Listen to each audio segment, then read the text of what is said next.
बंगाल चुनाव के पहले कोलकाता से लेकर दिल्ली तक का सियासी घमासान ने आने वाले दिनों में राजनीति के और गरमाने का संकेत दे रहा है।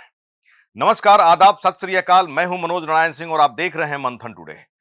पश्चिम बंगाल की मुख्यमंत्री ममता बनर्जी ने भारतीय जनता पार्टी के खिलाफ अपना राजनीतिक हमला और तेज कर दिया है।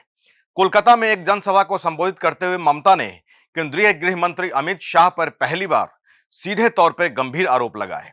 उन्होंने दावा किया कि कथित कोयला घोटाले से जुटाया गया अवैध पैसा आखिरकार अमित शाह तक ही पहुंचता है। यह बयान ममता बनर्जी ने उस विरोध मार्च के बाद दिया जो ईडी द्वारा आईपैक मतलब इंडियन पॉलिटिकल एक्शन कमेटी के दफ्तर पर की गई छापेमारी के खिलाफ निकाला गया था। आईपैक एक राजनीतिक कंसल्टेंसी फर्म है जो टीएमसी के साथ काम करती रही है। पहली बार सीधा आरोप अब तक ममता बनर्जी बीजेपी पर केंद्रीय एजेंसियों के दुरुपयोग का आरोप लगाती रही थी, लेकिन यह पहला मौका है जब उन्होंने अमित शाह पर सीधे भ्रष्टाचार में शामिल होने का आरोप लगाया। ममता ने कहा कि कोयले का पैसा कौन खाता है? गृह मंत्री अमित शाह। जगन्नाथ चट्टोपाध्याय पैसा इकट्ठा करता है, फिर उसे शुवेंदु अधिकारी तक पहुंचाया जाता है और आखिर में वह अमित शाह तक जाता है। उन्होंने यह आरोप 2020 के कथित कोयला घोटाले के संदर्भ में लगाया, जिसकी जांच के सिलसिले में गुरुवार को ईडी ने आईपैक कार्यालय में तलाशी ली थी। मुख्यमंत्री ने दावा किया कि उनके पास इस मामले से जुड़े दस्तावेज और डिजिटल सबूत मौजूद हैं। उन्होंने कहा कि मेरे पास पेन ड्राइव है, दस्तावेज है, अगर हद पार की गई तो सब कुछ सामने ला दिया जाएगा। उन्होंने लक्ष्मण रेखा का भी जिक्र करते हुए बीजेपी को आगे उकसाने से बचने की चेतावनी भी दी। बीजेपी नेतृत्व पर तीखा तंज कसते हुए ममता बनर्जी ने कहा कि आज खुद को राजा और संत कहते हो और मुझे चोर बताते हो। कल जब सत्ता हाथ से निकल जाएगी तब कोई तुम्हारे साथ खड़ा नहीं होगा। उन्होंने आगे कहा कि बीजेपी चाहे जहां छिपने की कोशिश करे उसे जवाबदेह ठहराया जाएगा। कहां भागोगे? क्या चांद पर जमीन खरीद ली है? वहां भी छिपोगे तो जनता की अदालत तुम्हें वापस ले आएगी। ईडी की छापेमारी के दौरान ममता बनर्जी को आईपैक कार्यालय से एक हरी फाइल ले जाते देखा गया, जिसके बाद इस पर काफी सवाल उठे। इस पर सफाई देते हुए ममता ने कहा, जो कुछ भी किया वो ऑल इंडिया तृणमूल कांग्रेस की अध्यक्ष के तौर पर किया। मैंने कुछ गलत नहीं किया। आप मेरा डाटा चुराने आए थे। अगर पार्टी का चुनाव चिन्ह सुरक्षित नहीं रहेगा तो मैं जनता के लिए कैसे लड़ूंगी? बीजेपी के खिलाफ आक्रामक रुख। सभा के अंत में ममता बनर्जी ने अपने कार्यकर्ताओं से बीजेपी के खिलाफ आक्रामक रुख अपनाने का आह्वान भी किया। उन्होंने साफ तौर पर कहा कि मैंने बहुत सहन कर लिया, अब नहीं। हर मोहल्ले में बीजेपी के अंत का शंखनाद करो। अगर मां बहनों पर हमला होगा तो भाई जवाब देना जानते हैं। पार्टी के सांसदों और वरिष्ठ नेताओं ने दिल्ली गृह मंत्रालय के बाहर धरना प्रदर्शन करते हुए केंद्र सरकार पर राजनीतिक प्रतिशोध की राजनीति करने का आरोप लगाया। टीएमसी सांसदों का कहना है कि चुनाव से ठीक पहले केंद्रीय एजेंसियों का इस्तेमाल कर विपक्षी दलों को डराने और दबाने की कोशिश की जा रही है। प्रदर्शन में शामिल सांसदों के हाथों में तख्तियां लेकर लोकतंत्र बचाओ, ईडी का दुरुपयोग बंद करो जैसे नारे लगाए गए और केंद्र सरकार के खिलाफ जमकर विरोध दर्ज कराया गया।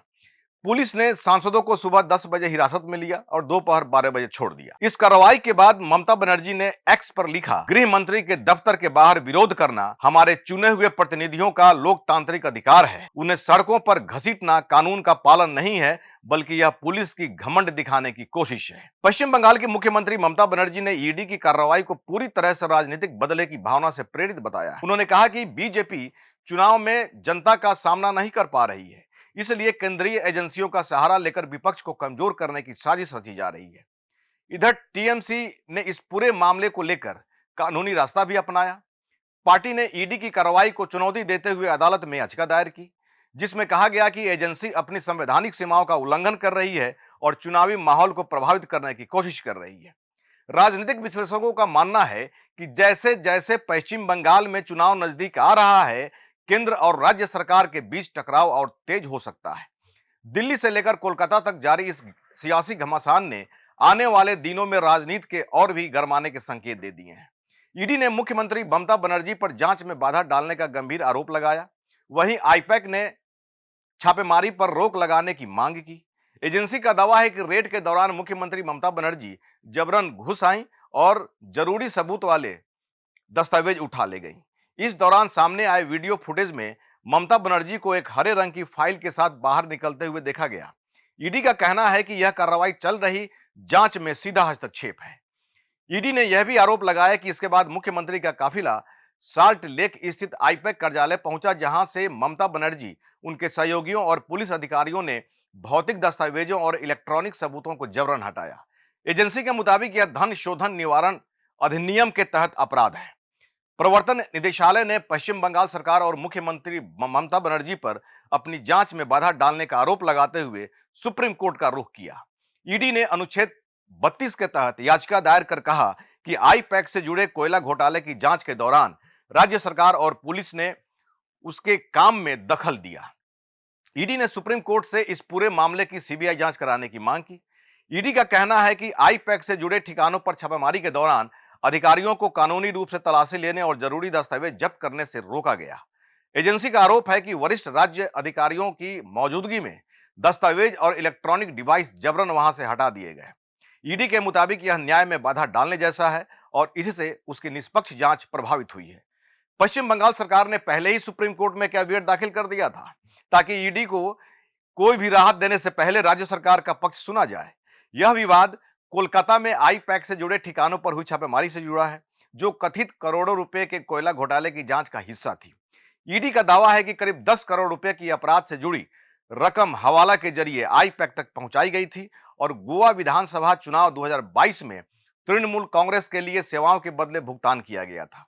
इससे पहले ईडी ने कलकत्ता हाई कोर्ट में मुख्यमंत्री ममता बनर्जी के खिलाफ एफआईआर दर्ज करने की मांग की थी, लेकिन सुनवाई 14 जनवरी के बाद तक टाल दी गई। तृणमूल कांग्रेस और आई पैक ने ईडी के आरोपों को खारिज करते हुए कहा कि जब्त किए गए दस्तावेज सिर्फ चुनावी रणनीति से जुड़े थे और मनी लॉन्ड्रिंग कानून के दायरे में नहीं आते। अब मामला सुप्रीम कोर्ट पहुंच चुका है और ईडी ने दलील दी है कि अगर अदालत का संरक्षण नहीं मिला तो कई राज्यों में केंद्रीय एजेंसियों को स्वतंत्र रूप से काम करना मुश्किल हो जाएगा। टीएमसी की रैली और ईडी की कार्रवाई के बाद एक बार फिर देश में केंद्रीय जांच एजेंसियों की भूमिका और राजनीति में उनके इस्तेमाल को लेकर बहस तेज हो गई है। ऐसे ही खबर देखने के लिए देखते रहिए मंथन टुडे। हमारे चैनल को लाइक करिए, सब्सक्राइब करिए और अधिक से अधिक लोगों तक शेयर करिए। बहुत बहुत शुक्रिया।